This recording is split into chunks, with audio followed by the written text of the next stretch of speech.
আমরা খালি সরকারের কাছ থেকে এটা দিতে হবে, ওটা দিতে হবে, বিশেষ করে টাকা দিতে হবে, জমি দিতে হবে, হবে তো অবশ্যই লাগবে। কিন্তু যেই সরকার এটা দিতে শুরু করে, ভুল লোকগুলোর সামনে এসে দাঁড়ায়, ওরা সেটা তারা নিয়ে যায়, আসল লোক আর পায় না। তা আমার সুনির্বন্ধ অনুরোধ, সরকার থেকে কিছু চাই না, আসল লোক পাবে না কোনোদিন। ভুয়া লোকের কাছে যাবে, ভুয়া লোক আরো চাইবে, আপনার নাম দিয়ে আরো চাইবে, এবং সে আরো পাবে, যেহেতু তার শক্তি বেড়েছে এখন। সরকারকে বারে বারে মিনতি করে বলবেন, আমাকে কিছু দিয়েন না, শুধু আমার নীতিটা ঠিক করে দেন, এই কাজটা করে দেন, বাকিটা আমরা সামাল দেব। তাহলে আমাদের বাঁচোয়া, তাহলে আমাদের বাঁচোয়া না। যেই সরকারের কাছ থেকে কিছু চাইতে আসে, তাকে সন্দেহের চোখে দেখবেন, তাহলে জিনিসটা টের পাবেন। এই যে আমরা মন্ত্রণালয়ের কথা বলছি, আজকে অনেক কথা হলো। এই মন্ত্রণালয় একটা প্রতীক, পুরো সরকার হলো আরো বৃহত্তর সংগঠন। প্রযুক্তির গতি এত দ্রুত, প্রতিটি প্রতিষ্ঠান, প্রতিটি নীতি প্রণয়নকারী দ্রুত গতিতে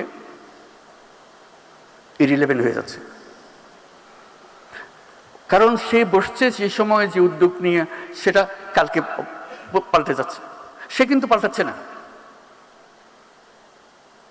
কাছেই ওই পথে নিয়ে যেতে হলে ওই যারা চোখে দেখছে পরিবর্তনগুলো, তাদেরকে ঠেলে ঠেলে এদেরকে নিয়ে যেতে হবে।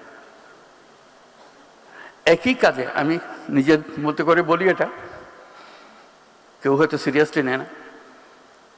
আমি বলি যে সরকারি কর্মচারী 5 বছরের বেশি সরকারে থাকা ঠিক না, কেন হতে তার মন একটা কাঠামোর মধ্যে ফিক্স হয়ে গেছে, এর থেকে বেরোতে পারেন সে।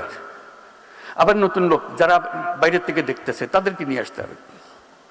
এটা বিশেষভাবে প্রযোজ্য এই প্রযুক্তি মন্ত্রণালয়ের। প্রযুক্তি মন্ত্রণালয়ে যদি এমন লোক আসে যে প্রযুক্তি সম্বন্ধে বোঝাপড়া হয়েছিল 30 বছর আগে, 30 বছরের ছাড়া দুনিয়া পাল্টে যায়, তাকে ওই যেটা দিয়েছে সেটাই তার দোষ না, সেটা অনুভব করার সুযোগ পায় নাই। কাজে যে অনুভব করছে সে জন্য আসতে পারে। প্রতিনিয়ত পরিবর্তন, প্রতিনিয়ত পরিবর্তন। নীতিতে আসো, নীতি ঠিক করো, নীতি বাস্তবায়ন করো, যেটা মানুষের কাছ থেকে আসবে সেটাকে দিয়ে দাও। কাজে সেই জিনিসটার দিকে প্রযুক্তি এত দ্রুত, ওই যে বললাম, মেয়ের চাইতে ছেলে মেয়ের চাইতে বাবা মা অবসলিট হয়ে যাচ্ছে, ইরিলেভেন্ট হয়েছে, দাদা দাদি আরো ইরিলেভেন্ট হয়ে যাচ্ছে। সরকারের কথা চিন্তা করেন, সরকার কত ইরিলেভেন্ট হয়ে যাচ্ছে, হাসি পায়। পুরনো বস্তা ঘাইটা সে নিয়ম নীতি নিয়ে আসে, এটার উপরে সংশোধন করতে হবে, মূলটা পাল্টায় না। ওই যে ব্রিটিশ সরকার ধরিয়ে দিয়ে গেছে নীতি, ওই নীতির উপরে সব সংশোধন হইতেছে। আরে ভাই, ওটা তো মূল জিনিস গোলমাল, নতুন করে বানাতে অসুবিধাটা কি? সেই পরিবর্তনে কেউ জানে, সব ঠেকার কাজ। আমার ঠেকাটা সামলা দিতে হলো, আমার প্রমোশন হবে, আমি অন্য জায়গাতে চলে যাব। রাজনীতিবিদও তাই, আমার মেয়াদটা কাটিয়ে দিয়ে আমি আবার পুনর্নির্বাচিত হলো। এই হলো ব্যাপার। আমরা প্রতিষ্ঠান বানাই, প্রতিষ্ঠান এই যে একটা বানিয়ে দিয়েছে, ওটা ভাবে চলতেছে। আমার তো মনে হয় প্রতিটি প্রতিষ্ঠান 10 বছর পরে পরে আবার নতুন করে বানাতে, একদম গোড়ার থেকে বানাতে হবে। কারণ এর মধ্যে পৃথিবী পাল্টে গেছে, নিয়ম কানুন পাল্টে গেছে, তার লক্ষ্য পাল্টে গেছে। সরকারের ধর্ম হল পুরনোকে আঁকড়ে রাখা, আর প্রযুক্তির কাজ হলো সেগুলো ফেলে দেওয়া। এই যে দ্বন্দ্ব, এই দ্বন্দ্বে কাকে জিততে দেবেন আপনি? এটা তো উত্তর তো পরিষ্কার, প্রযুক্তিকে জিততে হবে, না হলে আমাদের জিত নেই, আমাদের শেষ, আমাদের ধ্বংস। পৃথিবী আমাদের দিকে, আমাদের জন্য কেউ অপেক্ষা করছে না। আমরা আমাদের নেতৃত্ব দেওয়ার কথা, আমরা এখন সাব ফলোয়ার হয়ে বসে আছি, দূরে দূরে দূরে। তার ফলে হলো কি, আমরা প্রযুক্তি বুঝি, কিন্তু কোনো জায়গা পাচ্ছি না। বাংলাদেশ একটা বিষয়ে পৃথিবীর চ্যাম্পিয়ন এখন। আপনাদের সবার জানা আছে হয়তো, তবু আমি আবার বলবো, পৃথিবীর চ্যাম্পিয়ন কিসে? জালিয়াতি। সব জিনিস জাল। বহু দেশ আমাদের পাসপোর্ট গ্রহণ করে না, ভিসা জাল, পাসপোর্ট জাল। আপনারা নিশ্চয় পত্রিকায় দেখেছেন আমেরিকান ভিসা জাল। এটা একটা জালিয়াতের কারখানা বানাইছি আমরা। আমাদের বুদ্ধি আছে, না হলে জালিয়াতি করতে পারতাম না, কিন্তু খারাপ কাজে লাগাচ্ছে।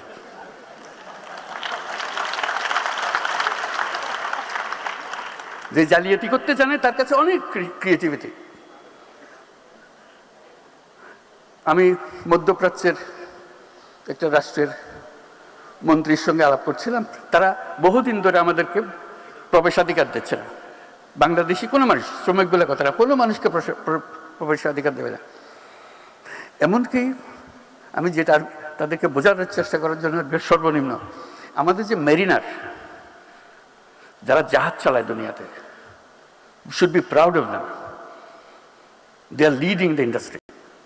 যে তারা জাহাজ চালায় দুনিয়ার, তারা এক বন্দর থেকে আরেক বন্দর, সেই উপলক্ষে তাদেরকে ওই দেশের বন্দরে যখন জাহাজ আছে তখন কয়েকদিনের জন্য তারা ছুটি পায়, শহরে গিয়ে একটা ঘোরাফেরা করে আসা যাওয়া করতে পারে, জাহাজ ছেড়ে স্থলে আসতে পারে। ওই দেশে তারা আমাদের বাংলাদেশি নাগরিক হলে তাকে নামতে দেওয়া হয় না।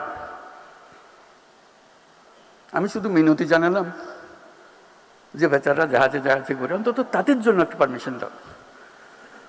বলতে আমাদের নিয়ম তো সবার জন্য প্রযোজ্য, আমরা কি করি? তুমি আমার আবেদনটা গ্রহণ করো, শুধু তাদের জন্য দাও, আর যদি মনে করো সবার জন্য পর উন্মুক্ত করবো। তো কয়েক মাস পরে শুনলাম যে তারা মেরিনারদের পারমিশন দিয়েছে।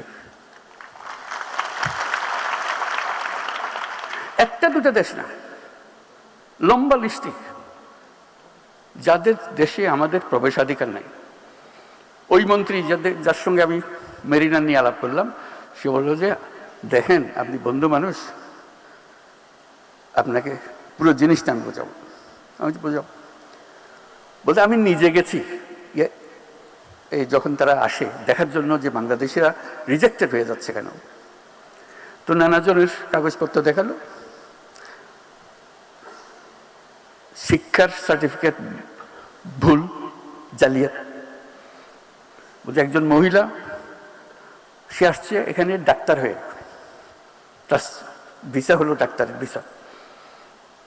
আমি দেখে বুঝলাম ডাক্তার হবার তার কোনো ক্ষমতা নাই, তার চেহারায় বলে না ডাক্তারের কিছু আছে। তা আমি জিজ্ঞেস করলাম আপনি কোন মেডিকেল থেকে পাশ করেছেন? তখন কাগজপত্র গাইতে আর জন্য বের করে দিল মেডিকেল সার্টিফিকেট।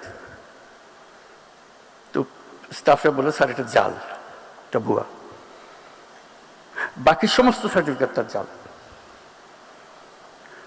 সে বললো যে আমার অ্যাসেসমেন্টে সবদ কাজ যেটা শেষ পর্যন্ত করবে, আমি ঢুকতে পারমিশন দিলে সে গৃহকর্মী হবে, কিন্তু নিয়ে এসছে ডাক্তারের সার্টিফিকেট। কি হবে আমাদের? এই প্রযুক্তির কথা বলছি যে এই প্রযুক্তি সে জালিয়াতির কাজে লাগাবে। যদি না আমরা আগের থেকে আমাদের নিজেদের সংশোধন করি, এই গোড়াগুলো কেটে দিই। হাজারে হাজারে মানুষ, নানা ভুয়া, সবকিছু ভুয়া, পারমিশন ভুয়া, ব্যাংক সার্টিফিকেট ভুয়া, এবং আমরা ইস্যু করছি সেগুলো, এবং জেনুইনলি ইস্যু করছি। যেখান থেকে যাবার কথা সেখান থেকে ইস্যু করছি পয়সা।